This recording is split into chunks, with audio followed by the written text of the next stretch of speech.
Mathematics is about solving problems. And it's the great unsolved problems that make maths really alive. In the summer of 1900, the International Congress of Mathematicians was held here in Paris in the Sorbonne. It was a pretty shambolic affair, not helped by the sultry August heat. But it will be remembered as one of the greatest congresses of all time, thanks to a lecture given by the up-and-coming David Hilbert.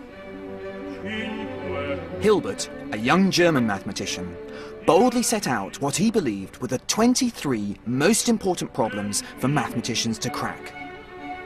He was trying to set the agenda for 20th century maths, and he succeeded. These Hilbert problems would define the mathematics of the modern age. Of those who tried to crack Hilbert's challenges, some would experience immense triumphs, whilst others would be plunged into infinite despair.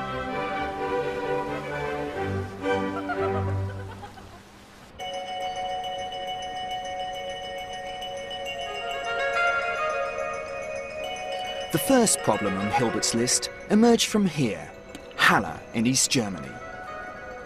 It was where the great mathematician George Cantor spent all his adult life, and where he became the first person to really understand the meaning of infinity and give it mathematical precision.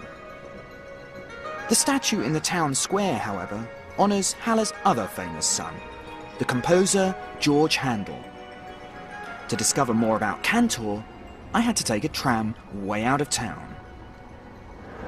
For 50 years, Halle was part of communist East Germany, and the communists loved celebrating their scientists, so much so that they put Cantor on the side of a large cube that they commissioned.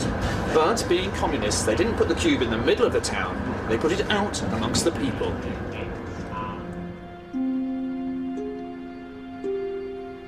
When I eventually found the estate, I started to fear that maybe I got the location wrong. I must say this looks the most unlikely venue for a statue to a mathematician. Excuse me, I'm Frage. Can you help me a bit? Do you speak English? No. No. Ich suche eine Würfel. Ein Würfel, yeah. Is that right? A Würfel, a cube? Yeah, like that? Mit ein Abbindung der Mathematiker? Yeah, go around there. Die Name ist Cantor? Somewhere over here. Oh, there it is! It's actually much bigger than I thought it was going to be. I thought it was going to be something like this sort of size. Aha! Here we are, on the dark side of the cube. Here's the man himself, Cantor. Cantor is one of my big heroes, actually. I think if I had to choose some theorems that I wish I'd proved, I think the couple that Cantor proves would be up there in my top 10. And this is because, before Cantor, no one had really understood infinity. It was a tricky, slippery concept that didn't really seem to go anywhere. But Cantor showed that infinity could be perfectly understandable. Indeed, there wasn't just one infinity, but infinitely many infinities. First, Cantor took the numbers 1, 2, 3, 4, and so on. Then he thought about comparing them with a much smaller set, something like 10, 20, 30, 40. What he showed is that these two infinite sets of numbers actually have the same size because we can pair them up. 1 with 10, 2 with 20, 3 with 30, and so on. So these are the same sizes of infinity. But what about the fractions? After all, there are infinitely many fractions between any of the two whole numbers. So surely the infinity of fractions is much bigger than the infinity of whole numbers.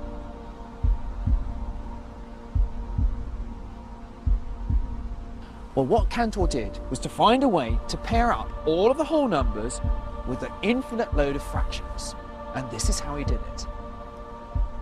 He started by arranging all the fractions in an infinite grid. The first row contained the whole numbers, fractions with 1 on the bottom. In the second row came the halves, fractions with 2 on the bottom, and so on. Every fraction appears somewhere in this grid. Where's 2/3? Second column, third row. Now imagine a line snaking back and forward diagonally through the fractions. By pulling this line straight, we can match up every fraction with one of the whole numbers. This means the fractions are the same sort of infinity as the whole numbers. So perhaps all infinities have the same size. Well, here comes the really exciting bit, because Cantor now considers the set of all infinite decimal numbers. And here he proves that they give us a bigger infinity, because however you try to list all the infinite decimals, Cantor produced a clever argument to show how to construct a new decimal number that was missing from your list. Suddenly, the idea of infinity opens up. There are different infinities, some bigger than others. It's a really exciting moment. For me, this is like the first humans understanding how to count things. But now we're counting in a different way. We're counting infinities. A door has opened and an entirely new mathematics lay before us. But it never helped Cantor much. I was in the cemetery in Halle where he's buried, and where I'd arranged to meet Professor Joe Dorban. He was keen to make the connections between Cantor's maths and his life. He suffered from manic depression. One of the first big breakdowns he has is in 1884. Right. But then around the turn of the century, these recurrences of the mental illness become more and more frequent. A lot of people have tried to make out that his mental illness was somehow triggered by the incredible abstract mathematics that he was dealing with. Well, he was certainly struggling, so there may have been a connection. Yeah, I mean, I must say, you know, when you start to contemplate the infinite, you know, I'm pretty happy with sort of the bottom end of the infinite. Mm-hmm. But as you kind of build it up more and more, I must say I start to feel unnerved by quite what's going on here and where is it going. For much of Cantor's life, the only place it was going was here, the university's sanatorium. There was no treatment then for manic depression, or indeed for the paranoia that often accompanied Cantor's attacks. Yet the clinic was a good place to be, comfortable, quiet and peaceful. And Cantor often found his time here gave him the mental strength to resume his exploration of the infinite. Other mathematicians would be bothered by the paradoxes that Cantor's work had created. Curiously, this was the one thing Cantor was not worried by. He was never as upset about the paradoxes of the infinite as everybody else was. Because Cantor believed that, all right, there are certain things that I've been able to show we can establish with complete mathematical certainty, and then the absolute infinite, which is only in God, he can understand all of this, and there's still that final paradox that is not given to us to understand, but God does. But there was one problem that Cantor couldn't leave in the hands of the Almighty, a problem he wrestled with for the rest of his life. It became known as the continuum hypothesis. Is there an infinity sitting between the smaller infinity of all the whole numbers and the larger infinity of the decimals? Cantor's work didn't go down well with many of his contemporaries, but there was one mathematician from France who spoke up for him, arguing that Cantor's new mathematics of infinity was beautiful, if pathological. Fortunately, this mathematician was the most famous and respected mathematician of his day. When Bertrand Russell was asked by a French politician who he thought the greatest man France had produced, he replied without hesitation, Poincaré. The politician expressed surprise that he'd chosen the Prime Minister, Raymond Poincaré, above the likes of Napoleon, Balzac. Russell replied, I don't mean Raymond Poincaré, but his cousin, the mathematician, Henri Poincaré. Henri Poincaré spent most of his life in Paris, a city that he loved, even with its uncertain climate. In the last decades of the 19th century, Paris was a centre for world mathematics, and Poincaré became its leading light. Algebra, geometry, analysis, he was good at everything. His work would lead to all kinds of applications, from finding your way around on the underground to new ways of predicting the weather. Poincaré was very strict about his working day. 2 hours of work in the morning and 2 hours of work in the early evening. It was in between these periods that he would let his subconscious carry on working on the problem. He recalls one moment when he had a flash of inspiration. which occurred to him almost out of nowhere, just as he was getting on a bus. And one such flash of inspiration led to an early success.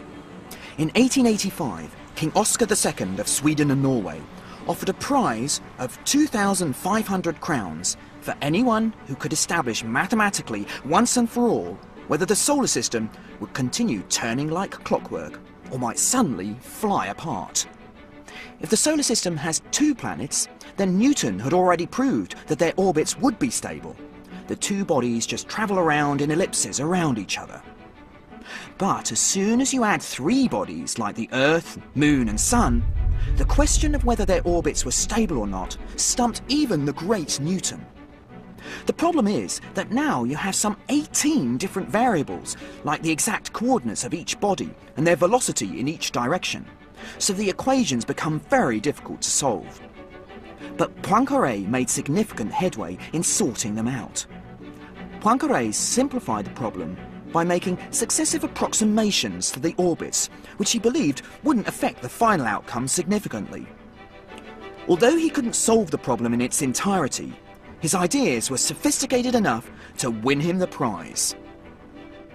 He developed this great sort of arsenal of techniques, mathematical techniques, which, in order to try and solve it.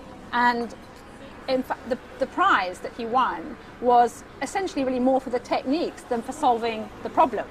But when Poincaré's paper was being prepared for publication by the King's scientific advisor, Mittag Leffler, one of the editors found a problem. Poincaré realised that he'd made a mistake. Contrary to what he'd originally thought, even a small change in the initial conditions could end up producing vastly different orbits. His simplification just didn't work. But the result was even more important. The orbits Poincaré had discovered indirectly led to what we now know as chaos theory. Understanding the mathematical rules of chaos explain why a butterfly's wings could create tiny changes in the atmosphere that ultimately might cause a tornado or a hurricane to appear on the other side of the world. So this big subject of the 20th century, chaos, actually came out of a mistake that Poincaré only spotted at the last minute. And so the essay had actually been published in its original form and was ready to go out. I mean, in fact, Mittag Leffler had sent copies out to various people, and it was to his horror when Poincaré wrote to him and said, stop, Oh my gosh, this is every mathematician's worst nightmare. Yeah, absolutely, pull it. Yes, hold the presses. Absolutely. So in a way, it works. Owning up to his mistake, if anything, enhanced Poincaré's reputation. He continued to produce a wide range of original work throughout his life.